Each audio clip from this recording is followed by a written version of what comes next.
Ako si Miguel Herrera.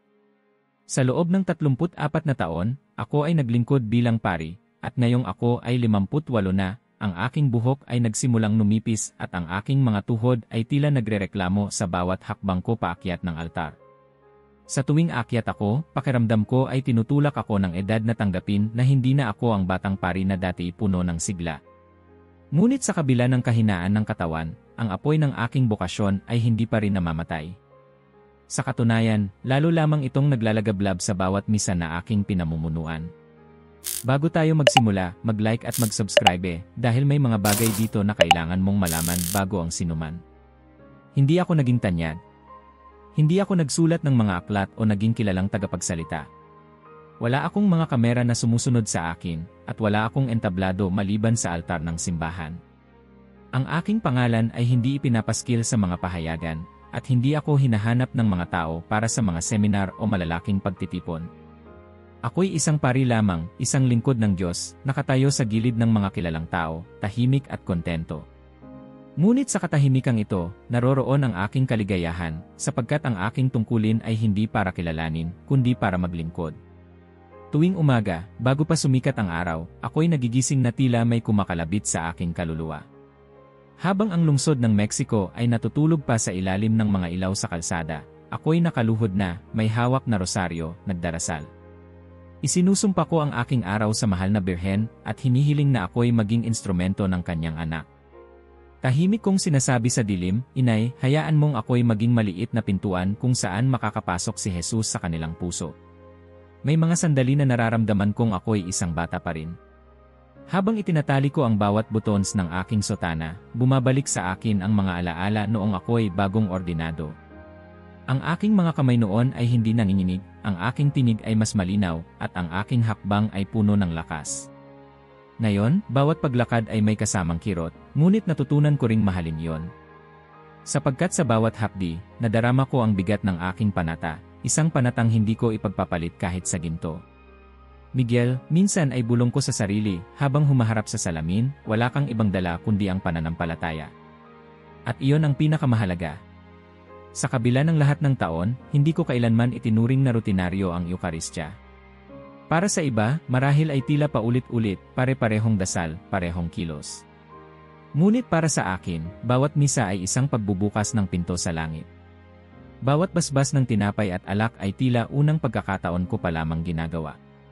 Sa bawat ito ang aking katawan, nararamdaman ko ang panginginig na parang unang beses kong narinig mula sa aking espiritual na ama noong ako'y ordinado.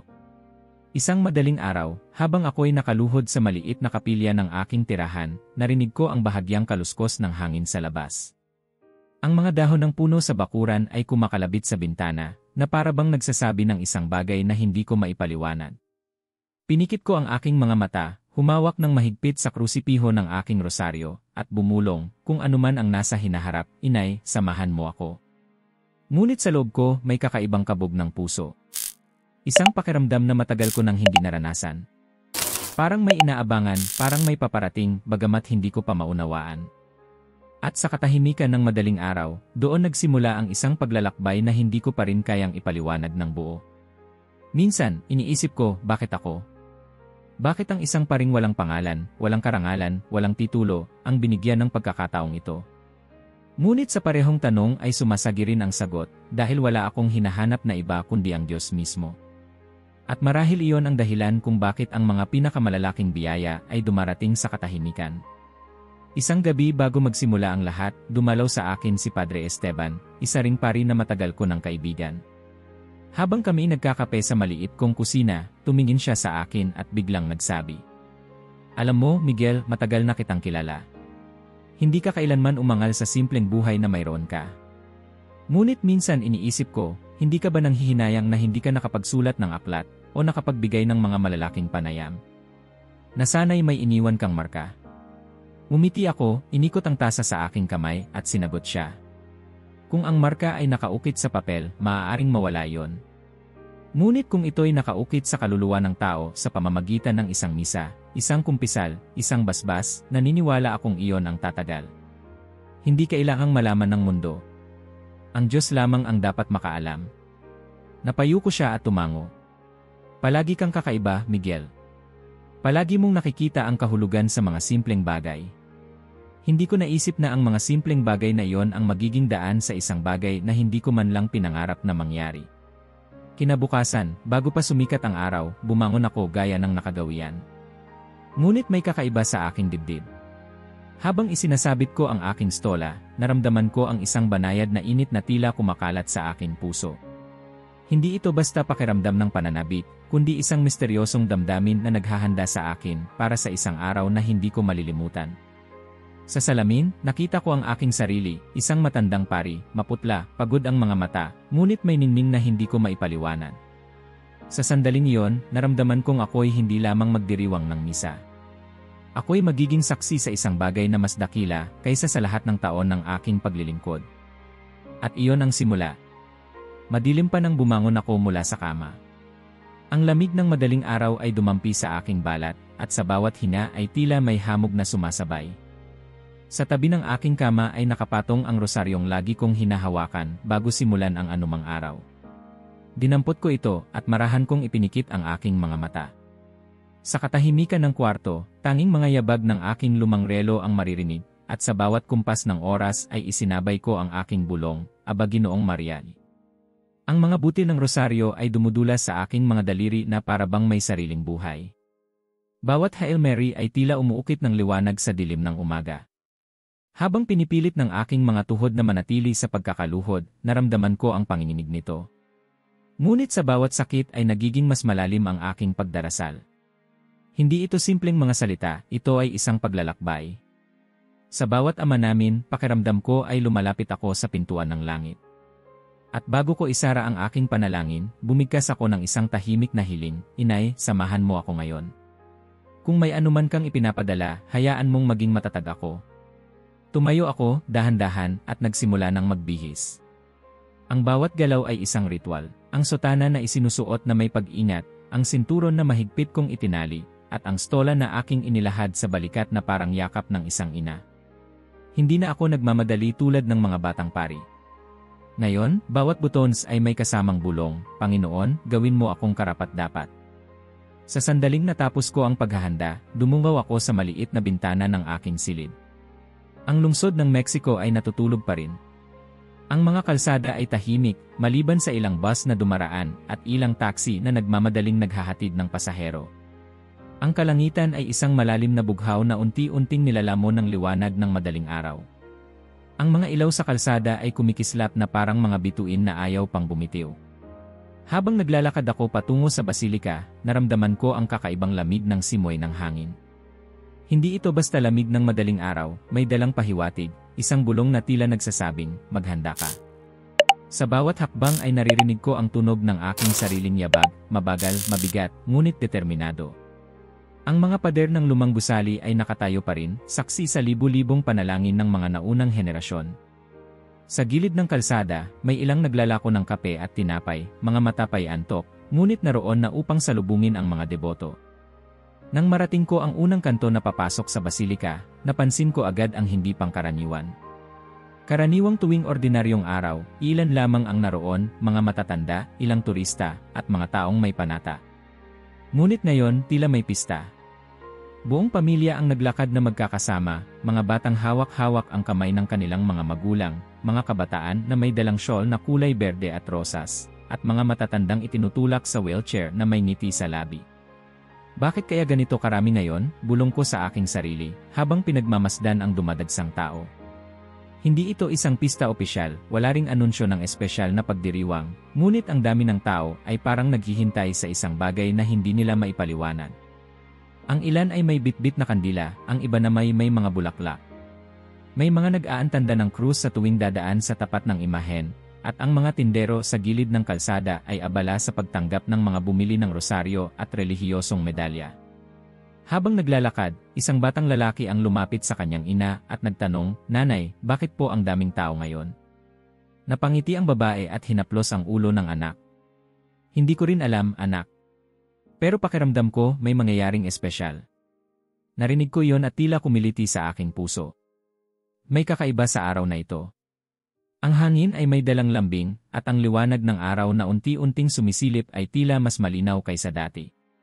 Para bang ang kalikasan mismo ay nakikibahagi sa isang misteryo na hindi pa namin nauunawaan. Paglapit ko sa harap ng basilika, huminto ako sandali. Ang monumental na istruktura ay nakatayo na may dignidad, ang dam nito'y sumasalubong sa unang sinag ng araw. Ang mga hakbang ay halos mapuno ng mga nakaluhod na deboto. Ang ilan ay nakayapak, may mga luha sa mata, tahimik na nagdarasal. Ang iba na may nakataas ang kamay na tila inaabot ang langit. Ang tunog ng marahang bulong ng rosaryo ay kumakalat sa hangin, isang koro ng pag-asa. Isang matandang lalaki ang lumapit sa akin, nanginginig ang kanyang mga kamay habang hawak ang maliit na krusipiho. Padre, anya, parang may kakaiba ngayon. Parang may hinihintay ang lahat. Tinitigan ko siya at tumango. Kapatid. Kahit ako, nararamdaman ko iyon. Sa sandaling iyon, naramdaman kong dumaan ang banayad na simoy ng hangin sa aking mukha. May dala itong halimuyak na hindi ko maipaliwanag, parang bango ng rosas na galing sa hindi nakikitang hardin. Tumingala ako sa langit, madilim pa, ngunit may guhit ng liwanag na unti-unting sumisilip. Para bang may nakatakdang bumaba mula roon. Pumasok ako sa gilid ng sakristi, gaya ng nakagawian. Binati ko ang mga ministro at mga sakristan, na tila mas tahimik kaysa dati. Walang sinuman ang nagsalita ng malakas, lahat ay parang nakikinig sa isang hindi nakikitang tinig. Lumapit ako sa imahen ni San Juan Diego.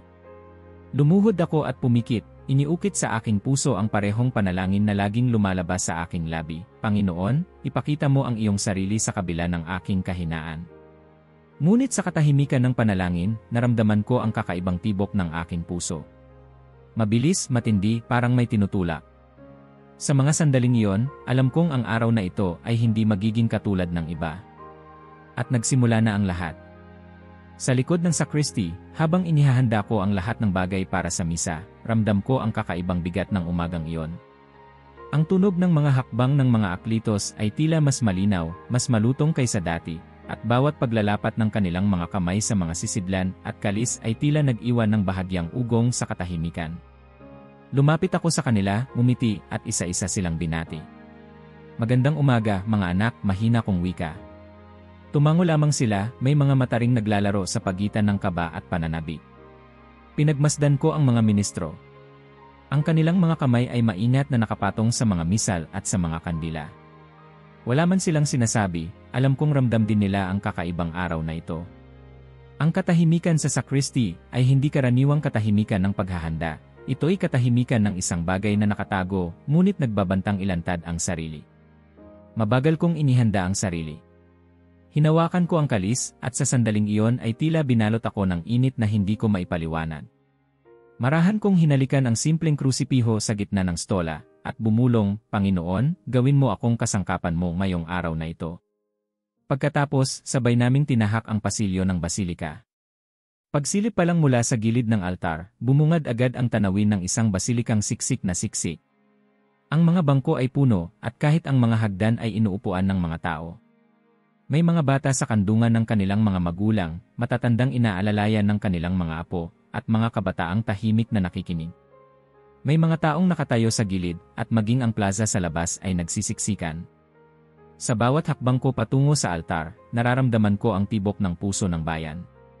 Hindi ito simpleng pagtitipon. May kakaibang lakas na pumupuno sa hangin, na para bang bawat isa ay humihina sa isang dibdib. Nang umakyat ako sa altar, dahan-dahan kong ginawa ang tanda ng krus. Sa ngalan ng Ama, at ng Anak, at ng Espiritu Santo. At sabay-sabay na sumagot ang libu-libong tao, Amen. Ang tugon nila ay malakas, buo, at nagpatindig ng aking balahibo. Tila ang bawat tinig ay sabay na umaangat, hindi lamang upang makarating sa aking pandinig, kundi upang direktang umakyat sa langit. Nagsimula ang misa. Ang bawat dasal, bawat tugon ng mga tao ay may bigat na kakaiba. Habang binibigkas ko ang mga panalangin, ramdam ko ang libu-libong puso na nakikipagdasal kasabay ko. Ang mga mata ng tao ay nakatuon, walang galaw, walang pag-aalinlangan. Nang dumating ang bahagi ng homilya, huminga ako ng malalim at sinimulan kong magsalita. Mga kapatid, madalas nating iniisip na ang Diyos ay malayo, na ang langit ay tahimik. Ngunit sa likod ng bawat araw, may isang presensyang laging kasama natin, si Maria, ang ating ina. Naglakbay ang mga salita mula sa aking bibig, hindi bilang isang sermon na inihanda, kundi bilang isang pabulong na ibinubulong din sa aking kaluluwa. Siya'y dumadaan sa ating mga buhay ng tahimik, hindi natin napapansin. Sa mga simpleng bagay, isang bulaklak sa gilid ng daan, isang yakap ng ina, isang rosaryong hawak ng isang matanda, naroon siya. At sa bawat pagkakataong iyon, hindi niya tayo pinababayaan. Habang nagsasalita ako, napansin kong mas lalong humihigpit ang katahimikan sa basilika. Ang mga mata ng mga tao ay nakatutok sa akin, ngunit ramdam kong hindi lamang sila nakikinig sa akin. May tila ibang boses na dumadaloy sa gitna ng aking salita. Nagpatuloy ako, tingnan natin si Juan Diego, na walang dala kundi pananampalataya. Hindi siya hari, hindi siya kilala, ngunit pinili siya ng mahal na birhen upang maging mensahero. At sa kanya, ipinakita niya ang tanda ng pag-ibig. Mga kapatid, hindi ba't ganoon din ang ginagawa niya sa atin araw-araw? Tahimik, ngunit palaging naroon? Bigla kong naramdaman ang isang pagkalagot ng aking tinig. Hindi ito dahil sa pagkapagod, ni dahil sa pagkalimot. Para bang may huminto sa aking lalamunan, at ang lahat ng salitang dapat kong sabihin ay biglang nawala. Napatingin ako sa gilid, at nakita kong pati ang aking ministro ay napatingala, hindi kumikibo. Sa isang iglap, ang buong basilika ay binalot ng isang katahimikang hindi ko pa nararanasan sa buong buhay ko. Hindi ito katahimikan ng paggalang, kundi katahimikan na parang sumisipsip ng lahat ng tunog, lahat ng hinga, lahat ng dalaw. Parang mismong oras ay tumigil. Ang mga rosaryo ay hindi gumagalaw, ang mga bata ay biglang natahimik, ang mga matatanda ay hindi na kumurap. Tumingin ako sa mga tao, at nakita kong unti-unti silang nag-angat ng ulo. Unay isang babae sa harapan, pagkatapos ay isang binata, at pagkatapos ay isang bata na sabik na hinila ang balikat ng kanyang ina. Ang kanilang mga mata ay nakatuon sa itaas, sa kisam ng basilika. Padre, ano yon? Mahinang bulong ng isa sa mga sakristan na nasa tabi ko. Hindi ko siya nasagot. Unti-unti kong iniangat ang aking mga mata, at sa sandaling iyon, parang bumagsak ang aking puso sa aking katawan. Doon, sa taas ng simboryo, sa lugar kung saan hinahalikan ng langit ang bato, may liwanag na hindi ko maipaliwanag. Hindi ito araw, hindi ito kandila, hindi ito refleksyon. Ito'y buhay na liwanag, pumipintig, humihinga, tila isang nilalang na isinilang mula sa mismong kalangitan. At sa sandaling iyon, nagsimula ang lahat ng hindi inaasahan. Sa sandaling iyon na lumingon ako sa itaas, ramdam ko ang unti-unting pagbilis ng tibok ng aking puso, parang may tambol na tumutunog sa loob ng aking dibdib.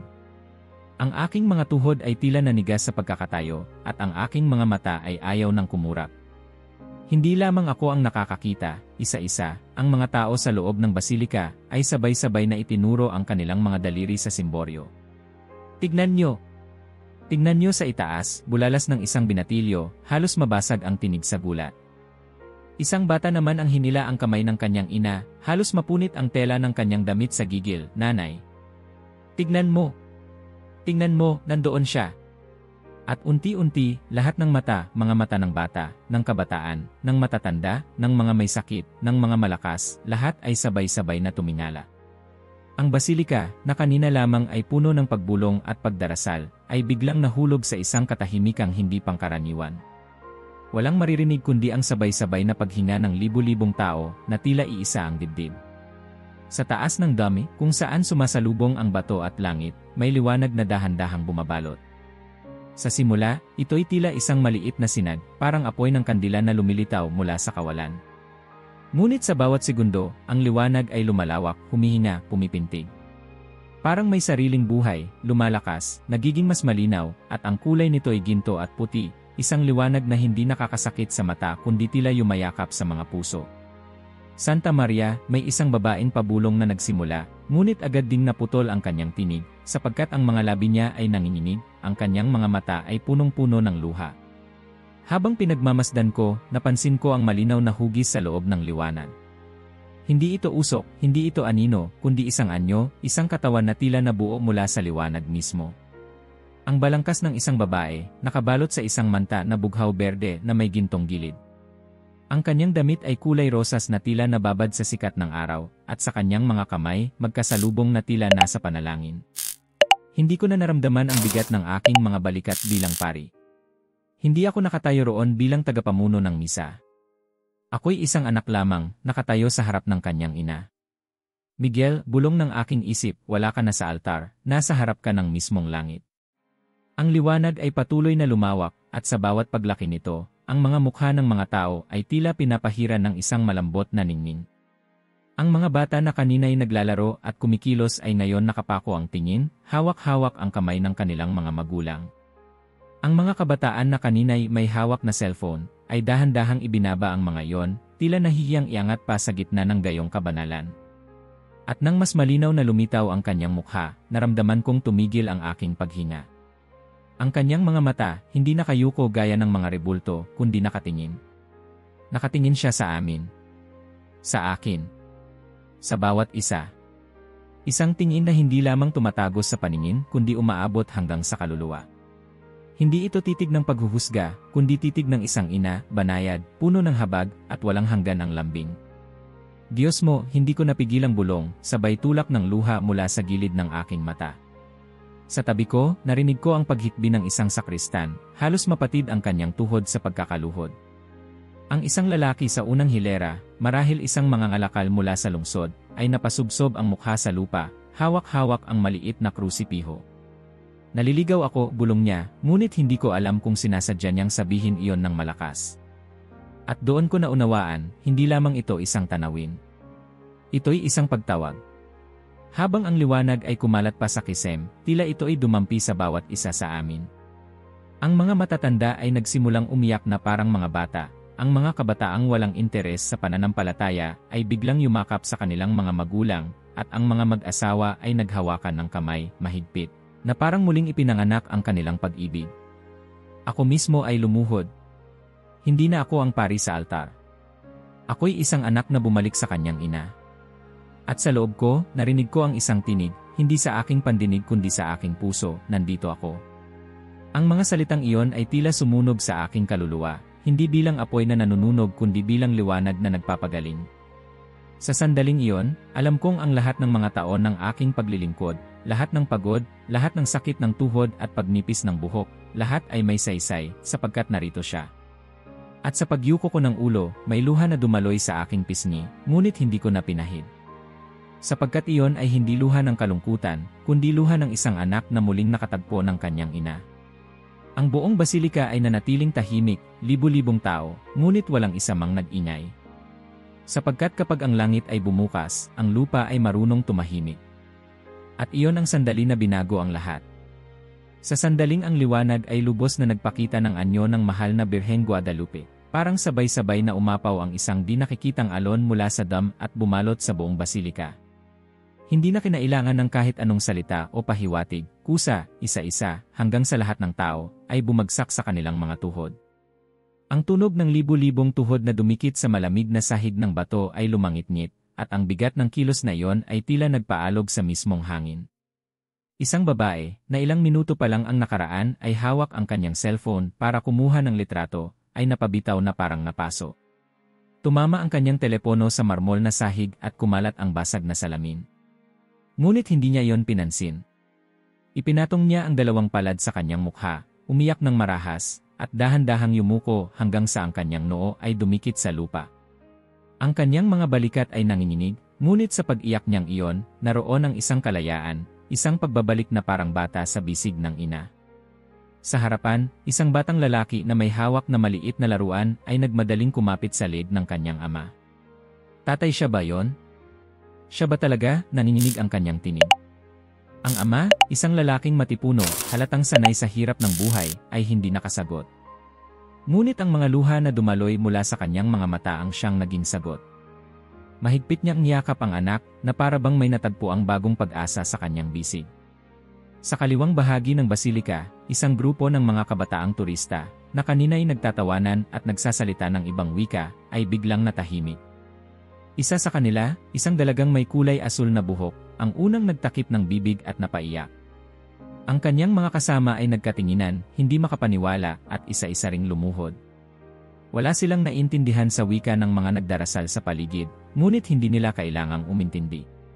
Ang liwanag na iyon ay umabot sa kanila ng direkta, tumawid sa kanilang mga puso, at pinatahimik ang lahat ng pag-aalinlangan.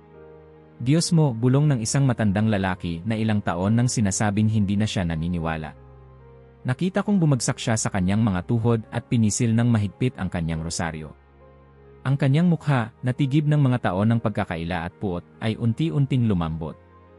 Para siyang batang nagbalik sa pagkalinga ng isang matagal nang iniiwasang ina. Ang mga aklito sa gilid ng altar ay napaluhod din, hawak-hawak ang mga kandila na nanginginig sa kanilang mga kamay. Isa sa kanila, isang batang sakristan na hindi pa sigurado sa kanyang bokasyon, ay napaiyak at napabulong, "Narito ka, totoo ka, hindi ko alam kung narinig siya ng iba, ngunit sa akin, malinaw ang bawat salita." Sa gitna ng dagat ng tao, may mga mag-asawa na nagyakapan ng mahigpit, mga anak na humingi ng tawad sa kanilang mga magulang sa gitna ng luha, at mga magulang na pinisil ang kamay ng kanilang mga anak na matagal nang lumayo sa pananampalataya. Ang bawat galaw ay puno ng pagsuko at pagbabalik. Ang buong basilika ay naging isang katawan, isang puso, isang kaluluwa. Wala nang pagkakaiba kung sino ang mahirap o mayaman, turista o lokal, bata o matanda. Sa sandaling iyon, lahat sila ay iisa, mga anak na nakaluhod sa harap ng kanilang ina. Isang matandang babae, halos hindi makalakad kanina, ay biglang tumayo mula sa kanyang wheelchair. Ang kanyang mga mata ay basang-basa sa luha, at ang kanyang mga kamay ay nanginginig habang itinataas niya ang mga ito sa direksyon ng liwanag. Ang mga tao sa paligid niya ay napahinga ng malalim, sapagkat sa bawat hakbang ng matandang iyon ay may halong himala. Sa pinakalikod, isang pulis na kanina'y nakatayo ng matikas, bantay sa hanay ng tao, ay biglang nagtanggal ng kanyang sombrero.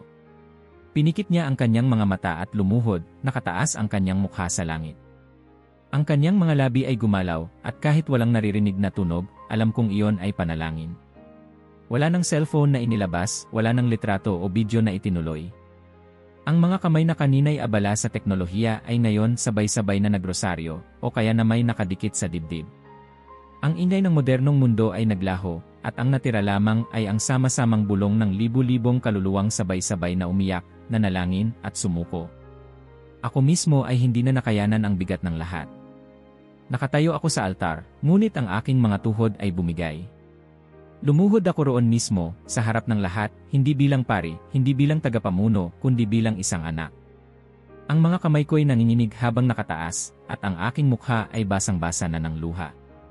Hindi ko na alintana kung nakikita ako ng mga tao. Ang tanging mahalaga ay naroroon siya. At sa sandaling iyon, naramdaman ko ang kakaibang pagkakaisa. Ang basilika ay hindi na isang gusali na gawa sa bato at bakal. Ito'y naging isang puso na sabay-sabay na tumitibok, isang kaluluwang sabay-sabay na lumuluhod. Sa loob ng haliging iyon ng pananampalataya, wala ng tanong, wala ng alinlangan. Ang lahat ay natunaw sa harap ng liwanag. At habang patuloy kong pinagmamasdan ang libu-libong taong nakaluhod, ramdam ko ang isang bagay na hindi ko pa naramdaman sa buong buhay ko, ang mismong espiritu ng bayan, ng buong sangkatauhan, na sabay-sabay na nagbalik sa Diyos sa pamamagitan ng isang ina. At doon, tuluyan kong naunawaan, ito'y hindi lamang isang aparisyon, ito'y pagbabalik ng isang buong bayan sa puso ng kanilang ina. Ang liwanag ay patuloy na pumipintig mula sa dam, ngunit ngayon ay hindi na lamang ito liwanag. Ito ay naging isang presensya, isang titig. At sa unang pagkakataon sa aking buhay, nakita ko ang isang bagay na hindi ko kailanman nakita sa alinmang imahen o rebulto. Ang mga mata ng Birheng Maria ay hindi nakatungo, hindi nakapikit, hindi nakatuon sa kawalan. Nakatingin siya diretso sa amin. Hindi iyon basta paningin. Hindi iyon simpleng tingin ng isang mata na nakikita ang anyo ng katawan. Ang kanyang mga mata ay tila nakalampas sa balat, tumagos sa laman, at diretsong umabot sa kaluluwa. Ang bawat isa sa amin ay nakaramdam na parang siya'y tinitigan ng isang ina na hindi naghuhusga, hindi nanunumbat, kundi nakakaunawa ng lahat, ang ating mga sugat, ang ating mga lihim, ang ating mga pagkakamali, at sa kabila ng lahat ng iyon, minamahal pa rin tayo. Sa akin, si Miguel Herrera, isang pari na lumuhod sa altar na hindi na nakatayo bilang guro kundi bilang anak, naramdaman ko ang titig na iyon. Tila hinubaran ako ng lahat ng aking taon ng paglilingkod, ng lahat ng maskara ng pagiging pari, at sa isang iglap, ako'y isa na lamang maliit na bata sa harap ng kanyang ina. Nakita niya ako, hindi ang aking sotana, hindi ang aking mga sermon, kundi ang aking kaluluwa. At ang nakita niya, alam kong hindi perpekto, ngunit sa kanyang tingin ay hindi iyon mahalaga. Diyos ko, bulong ko, halos hindi ko marinig ang sarili kong tinig. Nakikita niya ako. Sa harap ng altar, isang babae ang nakaluhod. Kanina'y mahigpit siyang kumakapit sa kanyang rosaryo, para bang iyon na lamang ang natitirang sandalan ng kanyang buhay. Ngunit nang maramdaman niya ang tingin na yon, bigla niyang nabitawan ang mga butil. Nahulog ang rosaryo sa malamig na sahig at kumalat ang tunog ng salpukan ng mga bed, ngunit hindi niya yon pinansin. Ang kanyang mga kamay ay bumalot sa kanyang mukha, at siya'y umiyak, hindi ng tahimik kundi ng buhos, isang iyak na matagal nang pinigil. Ang mga balikat niya ay halos mabali sa bigat ng emosyon. Ina, ang tanging narinig kong salita mula sa kanyang mga labi. At doon, alam kong nakita siya ng Birhen, at pinatawad siya bago pa man niya nasabi ang lahat ng kanyang kasalanan. Isang kabataang lalaki ang nasa gitna ng karamihan, matangkad, balot ng mga tatoo sa kanyang mga braso at leeg. Kanina, hawak-hawak niya ang kanyang cellphone, at ang kanyang mukha ay walang ekspresyon, halos may bahid pa ng pag-aalinlangan. Ngunit sa titig na yon, tila may bumagsak mula sa kanyang loob. Dahan-dahan niyang ibinaba ang telepono sa lupa, umupo sa kanyang tuhod, at ibinaba ang kanyang ulo. Wala siyang sinabi, walang bulong, walang sigaw. Ang kanyang katahimikan ay ang kanyang pagsuko. At habang nakaluhod siya, nakita ko ang isang patak ng luha na bumagsak mula sa kanyang pisngi, ang unang luha na marahil ay hindi niya naibigay sa loob ng maraming taon. Sa gilid, isang matandang lalaki na kilala ng marami bilang isang matagal ng kritiko ng pananampalataya ay nakaupo. Sa maraming taon, siya ay palaging nagsasabing hindi na siya naniniwala na ang mga milagro ay kathang-isip lamang na ang Diyos ay tahimik. Ngunit sa sandaling iyon, nang dumapo sa kanya ang titig na iyon, hindi na niya nakayanan. Ang kanyang mukha ay biglang napuno ng luha, at siya ay bumagsak sa kanyang mga tuhod, hawak-hawak ang kanyang dibdib. Patawad ang tanging lumabas sa kanyang bibig. At iyon na ang lahat. Wala nang debate, wala nang paliwanag. Ang kanyang puso ay bumigay sa titig na iyon ng habag. At ako, sa altar, pinagmamasdan silang lahat, ngunit higit pa roon, ramdam kong hindi lamang sila ang nakikita. Bawat tao sa loob ng basilika ay nakaramdam ng parehong bagay. Ang isang ina na may bitbit na sanggol ay napaluha, hindi dahil sa takot kundi dahil ramdam niyang ang kanyang anak ay nakikita at minamahal. Ang isang grupo ng kabataan na kanina'y nakatayo lamang ay sabay-sabay na lumuhod, hindi dahil may nag-utos, kundi dahil hindi nila kinaya ang titig na iyon. Napansin ko rin ang isang turista na halatang hindi Katoliko. Hawak niya ang maliit na kamera, handang mag-record, ngunit nang dumapo sa kanya ang liwanag, binaba niya yon. Tumitig siya sa anyo at dahan-dahang inilagay ang kanyang kamay sa kanyang dibdib, sabay luha. Hindi niya alam ang mga dasal na binibigkas ng iba, ngunit naramdaman niya ang parehong init, ang parehong yakap. At sa gitna ng lahat ng ito, naramdaman kong muli ang sarili kong maliit na tinig sa loob ng aking puso. Naririto ako, hindi ako umalis. Makinig ka sa anak ko. Ang mga salitang iyon ay parang paulit-ulit na pumapaloob sa aking dibdib, at sa bawat ulit, mas lalong lumalalim ang sugat na sabay ding ginagamot. Ang tingin ng ina ay lumampas sa mga dingding ng basilika. Ramdam kong kahit ang mga taong hindi naroon, kahit ang mga hindi nakakita, ay abot ng kanyang tingin. Sapagkat iyon ang titig ng isang ina na hindi nakatali sa espasyo o oras. Isa itong titig na kayang yakapin ang lahat, pati na ang mga taong nawawala, ang mga hindi naniniwala, ang mga sugatan. At doon ko naintindihan ang pinakamahalagang bagay, ang kanyang mga mata ay hindi tumingin pababa para ipakita ang kanyang kababaang loob, tumingin siya diretsyo sa amin upang ipaalala na kahit gaano tayo kaliit, hindi tayo kailanman nawawala sa kanyang paningin. Ang basilika ay nanatiling tahimik, libu-libong tao, ngunit lahat sila ay nakaramdam ng isang bagay, ang pagiging anak sa ilalim ng isang titig ng isang ina. At sa katahimikang iyon, nagsimulang gumaling ang mga sugat na hindi kayang pagalingin ng anumang salita. Sa katahimikan na bumalot sa buong basilika, kung saan tanging mga hikbi at tahimik na dasal ang nangingibabaw, biglang may isang tinig na pumutol sa lahat, isang sigaw na galing sa pinakapuso ng isang babae sa gitna ng karamihan. Mataas, nanginginig, ngunit puno ng pananampalataya, La Morenita. Parang isang apoy na biglang kumalat sa tuyong damo, ang mga salitang iyon ay lumipad mula sa kanyang labi at tinanggap ng libu-libong dila sa loob ng basilika. La Morenita, La Morenita. Mula sa isang sigaw ng isa, naging alon ng tinig ng lahat. Bata, matanda, lalaki, babae, mga turista, mga lokal, sabay-sabay nilang inusal ang pangalan na iyon, at ang bawat bigkas ay puno ng pag-ibig at paggalang. Ang mismong hangin ay tila yumanig sa lakas ng pag-usal na iyon. Hindi iyon sigaw ng hysteria. Hindi iyon sigaw ng takot. Isa yung sigaw ng pagkilala, ng pagbabalik, ng isang bayan na muling naalala kung sino ang kanilang ina. At habang umuugong ang tinig ng bayan, lumawak pa ang liwanag na bumabalot sa dam ng basilika. Ang ningning ay parang huminga, kumalat sa kisame, dahan-dahang bumaba at dumampi sa mga mukha ng bawat isa. Ang kanilang balat ay tila pinahiran ng isang gintong alabok, ang kanilang mga mata ay kumislap, at ang kanilang puso ay nagliyab. Ang mga kandila na kanina'y simpleng apoy lamang ay biglang nagningning ng mas maliwanag, na para bang nakikiisa sa liwanag na bumaba mula sa langit. Sa bawat mukha na tinamaan ng ningning may pagbabago. Ang isang batang umiiyak ay napatahimik, at ang kanyang mga mata ay punong-puno ng pagkabighani. Ang isang ama na pagod at sugatan ng buhay ay napaluha at mahigpit na niyakap ang kanyang pamilya.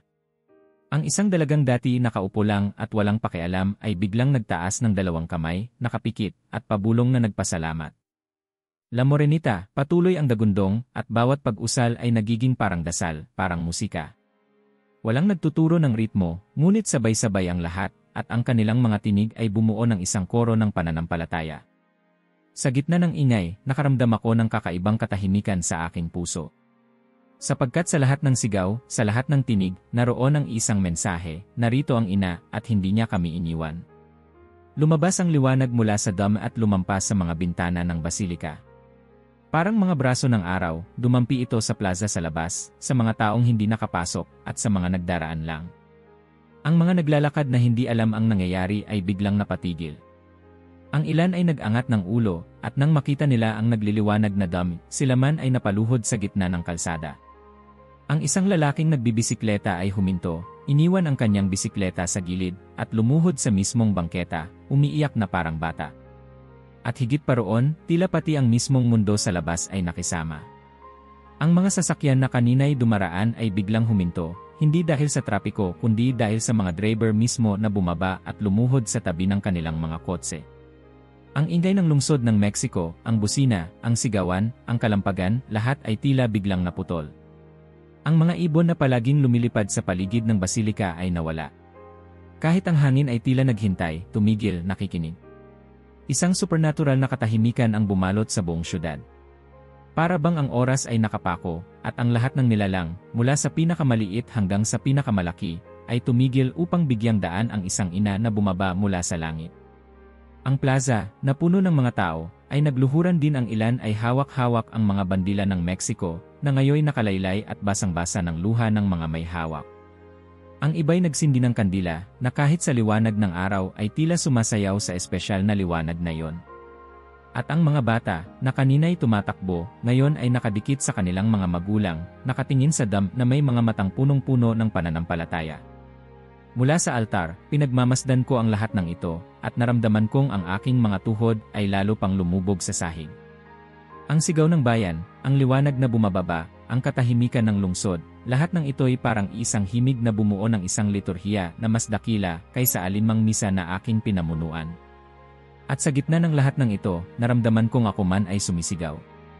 Hindi ko alam kung ang mga labi ko'y gumalaw, ngunit sa loob ng aking puso, buong lakas kong isinisigaw, La Morenita. At sa sandaling iyon, wala ng pari, wala ng altar, wala ng estruktura.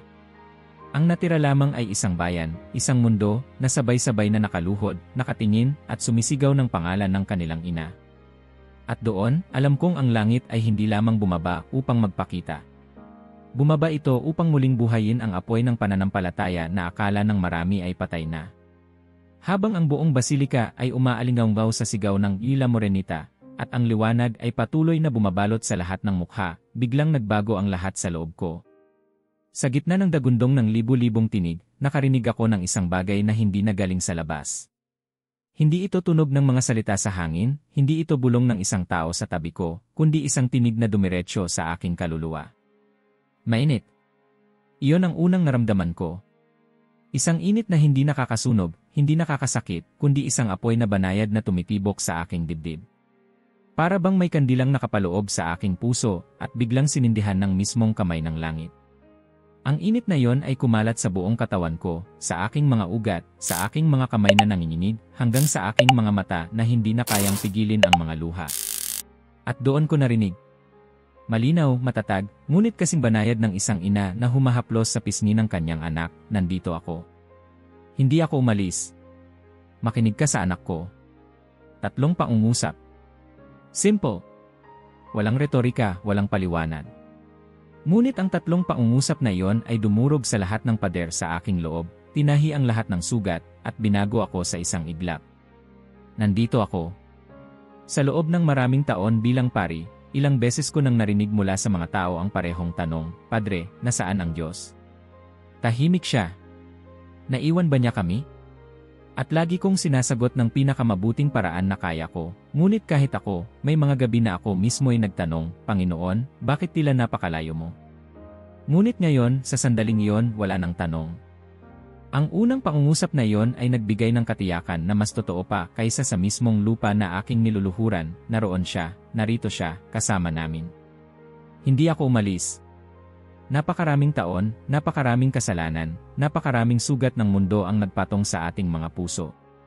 Ang mga giyera, ang pagkawasak ng mga pamilya, ang mga kabataang naliligaw, ang mga inang umiiyak para sa kanilang mga anak na nawala, lahat ay nagbigay ng pakiramdam na iniwan na tayo. Ngunit sa isang iglap, nawala ang lahat ng iyon. Sa mga salitang iyon, nakaramdam ako ng yakap na matagal ko nang hinahanap. Ang isang yakap na hindi kailanman bumitaw kahit kailan. Ang Diyos, sa pamamagitan ng ina, ay nagsabi, hindi ako lumayo. Kayo ang lumayo, ngunit ako'y nanatili. Makinig ka sa anak ko. Ito ang pinakamalalim, ang pinakasugat at sabay na pinakagamot sa akin. Sapagkat sa lahat ng inday ng mundo, mga boses ng teknolohiya, mga boses ng politika, mga boses ng kasinungalingan, nakalimutan ng tao ang boses na pinakamahalaga. Ang boses ni Jesus. Sa sandaling iyon, naramdaman kong parabang sinampal ako ng kabaitan ng ina upang gisingin ako, hindi ako dumating para makita mo ako. Dumating ako upang ipaalala sa iyo na siya ang iyong pakinggan. Ang mga salitang iyon ay parang martilyo na sabay ring naging lunas. Pinunit nito ang aking mga pagdududa at sabay din tinahi ang aking mga sugat. At alam kong hindi ako nag-iisa. Ang mismong liwanag na dumampi sa aking dibdib ay dumampi rin sa libu-libong tao sa paligid ko. Nakita ko ang isang lalaki sa gilid na biglang napahawak sa kanyang puso at napaiyak. Ang isang babae na matagal nang hiwalay sa pananampalataya ay biglang bumubulong, Panginoon. Ang isang kabataan na kanina'y walang pakialam ay biglang napayuko, umiiyak ng tahimik. Ang buong basilika, bagamat puno ng tao, ay tila naging isang pusong sabay-sabay na tumibok. Hindi na kailangang magsalita ng kahit sino. Ang mensahe ay dumaan sa lahat. Ang bawat isa, sa kanilang sariling paraan, ay nakarinig ng parehong tinig. Ang ilan ay tahimik na nag-iyak, ang ilan ay napaluhod ng mas malalim, ang ilan ay niyakap ang kanilang pamilya. Ngunit lahat ay pareho ng naramdaman, ang langit ay sumagot. At sa puntong iyon, naunawaan kong hindi ito isang palabas. Hindi ito ginawa para sa pagkamangha, hindi para sa pagkamulat ng mata lamang. Ang aparisyon ay hindi isang eksibisyon, ito'y isang tawag. Hindi ito ipinakita para sabihin nating nakita namin siya, kundi para marinig namin muli ang anak. Dahan-dahan kong pinikit ang aking mga mata. Sa dilim sa likod ng aking mga talukap, mas malinaw kong naramdaman ang presensya. Ang apoy sa aking dibdib ay patuloy na lumiliyab, at ang tinig ay patuloy na umaalingaw-ngaw. Hindi na ito tatlong pangungusap lamang, kundi isang himig na paulit-ulit, isang paalala na hindi dapat kalimutan, nandito ako. Hindi ako umalis. Makinig ka sa anak ko. At habang pinagmamasdan ko ang mga taong nakaluhod sa paligid ko, alam kong lahat sila ay tinatawag din ang lalaki na dati walang direksyon, ang babaeng matagal nang iniwan ng asawa, ang bata na wala pang muwang sa buhay. Lahat sila'y nakaramdam ng parehong paanyaya. Bumalik. Makinig. Magtiwala. Muli kong tiningnan ang liwanag sa dam. Hindi na ito basta anyo ng isang babae sa liwanag, ito ay naging isang pintuan, isang alaala na ang langit ay hindi nakasara. At sa loob ng titig ng ina, ang mundo ay inanyayahang bumalik sa anak. Ang aking mga luha ay tuloy-tuloy na dumaloy, ngunit sa halip na sakit, ito ay naging tanda ng pag-asa. Sapagkat sa unang pagkakataon sa napakaraming taon, naramdaman ko ang katiyakang hinahanap ng lahat, ang Diyos ay hindi tahimik. Ang Diyos ay sumasagot. At sumasagot siya sa pamamagitan ng isang ina na laging nandyan. At sa sandaling iyon, habang ang mga tao ay sabay-sabay na nakaluhod, napagtanto ko ang pinakamahalagang aral ng araw na iyon, ang himala ay hindi ang makita siya, kundi ang marinig ang kanyang tawag na bumalik sa anak. Ang orasan ng basilika ay patuloy na umiikot, ngunit para sa lahat ng naroroon, tumigil ang panahon. Parang isinantabi ng langit ang mga segundo at minuto, at inilubog ang lahat sa isang walang hanggang sandali. Walang nagsalita ng oras, walang umiling upang tingnan ang kanilang relo, at walang isa man ang nagmadaling umalis. Lahat kami nakaluhod, at sa katahimikan ng liwanag, para bang isinawsaw ang aming mga kaluluwa sa kawalang hanggan. Hindi ko maipaliwanag kung ilang minuto ang lumipas. Marahil 5, marahil 10, marahil 1 oras. Ngunit wala nang saysay ang bilang. Ang bawat tibok ng puso ay parang tumutugon sa isang ritmong hindi galing sa mundo. Isa itong ritmo ng langit, isang awit na naririnig hindi ng tainga, kundi ng kaluluwa. Sa harapan ko, nakita ko ang isang bata, marahil 6 na taong gulang, nakayuko at mahigpit na yakap ang kanyang maliit na krusipiho. Ang kanyang mga mata ay nakapikit, ngunit ang mga luha ay tuloy-tuloy na bumababa sa kanyang pisngi. Hindi siya gumagalaw, hindi siya naglalaro. Ang kanyang payak na katawan ay nagmistulang altar, at sa kanyang simpleng pananampalataya, nakita ko ang isang pag-aalay na mas malakas pa kaysa sa lahat ng sermon. Sa kabilang panig, isang sundalo, nakasuot pa ng kanyang lumang uniforme, ay dahan-dahang itinaas ang kanyang 2 kamay. Ang kanyang mukha ay puno ng sugat, bakas ng digmaan, ngunit sa kanyang mga mata ay hindi ang tapang ng mandirigma, kundi ang kababaang loob ng isang anak. Ang kanyang mga labi ay gumalaw, at kahit hindi ko narinig ang kanyang bulong, alam ko kung ano yon, Panginoon, narito ako. Isang grupo ng turista ang nasa gitna ng basilika. Kanina lamang, ang kanilang mga mata ay puno ng pagtataka, ngunit ngayon, bawat isa sa kanila ay nakaluhod, walang iniwan kundi ang kanilang mga luha. Isang dalaga na may kulay asul na buhok ang pinakamalapit sa altar. Tahimik siyang umiiyak, walang salita, walang ingay, tanging ang patuloy na agos ng kanyang mga luha. Ang kanyang mga balikat ay bahagyang nangangatog, at sa kanyang katahimikan, nakita ko ang isang kaluluwang nagbukas para sa unang pagkakataon. At doon sa dulo ng pasilyo, isang veterano na walang mga paa ang dahan-dahang gumapang gamit ang kanyang mga kamay. Isa-isa niyang hila ang kanyang katawan sa sahig, at bawat hakbang ng kanyang mga braso ay tila may kasamang dugot pawis. Walang huminto sa kanya, walang pumigil, sapagkat lahat ay alam na yon ay kanyang panata. Hanggang sa tuluyan siyang makarating sa harap ng altar, kung saan siya ay dumapa, ang kanyang mukha ay nakalapat sa malamig na marmol. Ang kanyang mga balikat ay humahagulgol, at sa kanyang pag-iyak, naramdaman kong naroon ang pinakadalisay na panalangin ng isang anak na walang hiniling kundi yakapin muli ng kanyang ina. Sa gilid, isang pulis ang nakatayo. Matikas, maayos ang postura, sanay na maging simbolo ng otoridad. Ngunit sa harap ng liwanag na yon, isa na lamang siyang anak. Dahan-dahan niyang inalis ang kanyang sombrero, hinawakan ito sa kanyang dibdib at lumuhod.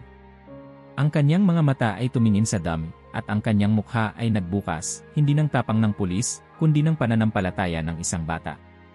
Mga madre, nakahilera sa tabi, ay sabay-sabay na nagtaas ng kanilang mga kamay. Ang kanilang mga belo ay hinaplos ng banayad na hangin na parang mismong mga daliri ng langit ang dumampi. Ang kanilang mga tinig ay hindi nagsalita ng malakas, ngunit ang kanilang mga labi ay sabay-sabay na nagdasal ng rosaryo. At habang iyon ay bumubulong sa hangin, tila ang mismong basilika ay naging isang dambuhalang rosaryo na umiikot sa pagitan ng lupa at langit. Sa plaza sa labas, nakikita ko mula sa pintuan ang libu-libong tao na naroon din, nakaluhod. May mga bandila, may mga kandila, may mga bulaklak. Ngunit higit sa lahat, may mga pusong sabay-sabay na sumuko. May isang ina na hawak ang kanyang anak na may kapansanan, at sa kabila ng pagod sa kanyang mga mata, siya ay nakangiti. May isang lalaki na kanina ay nagtitinda ng candy na ngayon ay lumuhod sa tabi ng kanyang kariton, iniwan ang lahat upang ibigay ang kanyang sarili. Ang lahat ng iyon ay naghalo-halo, mga bata, sundalo, turista, pulis, madre, ina, ama, kabataan, matanda, at lahat sila ay isa. Lahat sila ay kinilala ang presensya ng isang bagay na higit kaysa sa kanila, higit kaysa sa mundo, higit kaysa sa lahat ng mga paliwanag, ang banal. At ako, si Miguel Herrera, isang pari na ilang dekada nang naglilingkod, ay nakaluhod din, nanginginig, umiiyak, at sabay na natatakot at natutuwa. Sapagkat sa lahat ng taon ng aking buhay, ngayon lamang ako nakaramdam ng ganitong katiyakan, narito ang Diyos. Narito ang Ina. At hindi na kailanman magiging pareho ang mundo. At doon, sa katahimikan ng sandaling iyon na tila walang hanggan, naunawaan kong ang himala ay hindi lamang nakikita. Ito'y nararamdaman, kinikilala, at higit sa lahat, isinusuko. Sa gitna ng liwanag na bumabalot sa basilika, bigla kong naramdaman ang isang kakaibang init sa aking dibdib. Hindi ito init ng takot, ni init ng sakit, kundi isang apoy na banayad, isang apoy na hindi nanununog kundi nagpapagaling. Dumaloy ito mula sa aking puso, kumalat sa aking dibdib, at dumampi sa bawat ugat ng aking katawan. Para bang ang mismong kamay ng langit ay naglagay ng apoy sa loob ko, hindi upang sirain, kundi upang buhayin. Pinikit ko ang aking mga mata at hinayaan ang init na iyon na dumaloy. Hindi na ako nakarinig ng mga sigaw ng bayan, hindi ko na narinig ang bigkas ng Ila Morenita. Ang tanging naririnig ko ay ang tibok ng puso kong tila sumasabay sa isang tinig na paulit-ulit na umaalingaw-ngaw, nandito ako. Hindi ako umalis. Makinig ka sa anak ko. At doon ko naintindihan ang lahat. Si Maria, ang ating ina, ay hindi dumating upang siya ang sentro. Ang kanyang presensya, ang kanyang liwanag, ang kanyang tingin, lahat ng iyon ay hindi para sa kanyang sarili.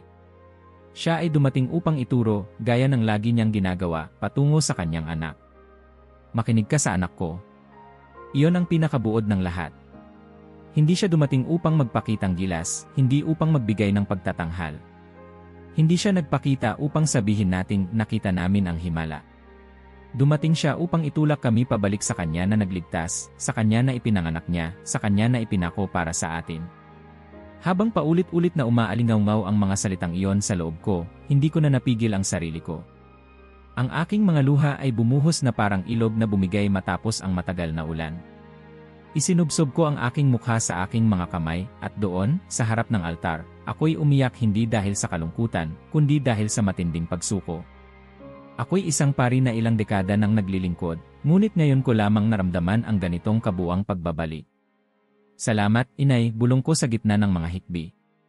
Salamat sa pagpapaalala. Salamat sa pagturo sa kanya. At sa paligid ko, habang pinagmamasdan ko ang libu-libong tao, nakita kong hindi ako nag-isa. Ang mga mata ng lahat ay basang-basa rin ng luha. Ang kanilang mga mukha ay hindi nagpapakita ng sindak, kundi ng kapayapaan. At alam kong naririnig din nila, hindi sa kanilang mga tainga, kundi sa kanilang mga puso, ang parehong tinig, nandito ako.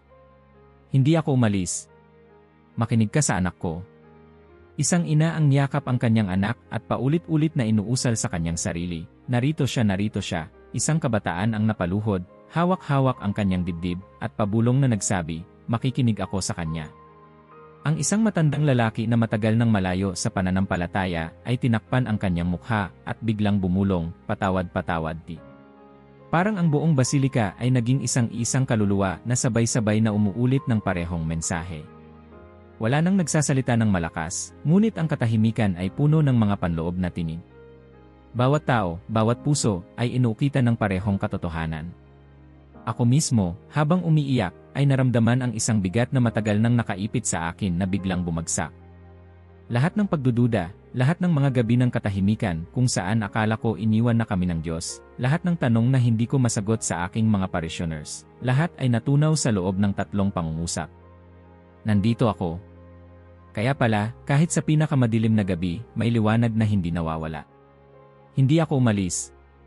Kaya pala, kahit sa mga kasalanan at sugat ng mundo, may yakap na laging naghihintay. Makinig ka sa anak ko.